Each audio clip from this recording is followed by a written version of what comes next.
رومي بانجان او ګټې یې. د سرو بانجانو تر ټولو ښه ځانګړنه دا ده چې په څو ډوله ترې ګټه اخیستل کیږي او خوړل کیږي.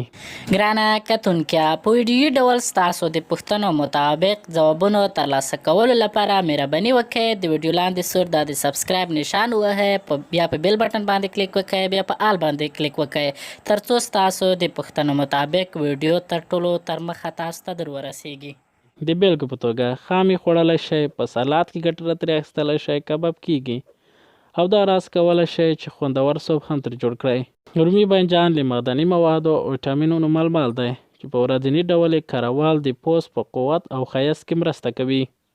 سره بانجان چې څومره ښکلي دي په همغه اندازه ستاسو د پوست په ښایست کې هم مرسته کوي. په مخ او یا لاسونو باندې موښل یې د پوست د ښکلا لامل ګرځي. اطراحي او هضمي سیستم له پوست سره نیغ په نیغه اړیکه لري.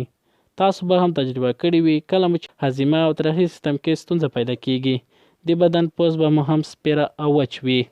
یوه نوې څېړنې ښودلې ده چې په رومیانو سره بانجانو کې موجود اجزا د سرطان خلاف ډېر اغېزمن دی. دغه څېړنه په رومیانو باندې ترسره شوې ده او دا یې ښودلې ده چې رومیان هم د سرطان ضد خاصیت لري چې د دې څېړنې له مخې ثابته شوې چې رومیانو کې موجود لایکوپین د پروستات سرطان پر ضد اغېزمن کار ورکوي.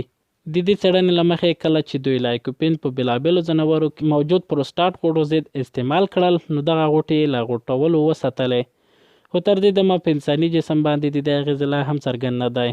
په څېړنه کې همدا راز ویل شوي چې لایکوپین چې کله جسم ته ورسیږي نو ډېر کیمیاوي تغیرات منځته چې په روغتیا اغېزه کوي.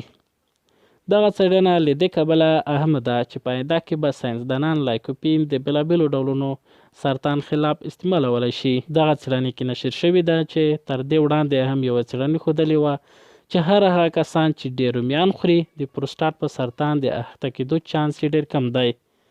پروستات سرطان په نړۍ کې دوهم تر ټولو عام سرطان دی چې یوازې په برطانیا کې هر کال 1000 کسان وژني. دا ویډیو مې له تاسو لپاره برابره کړه. د هیله چې خوښه شي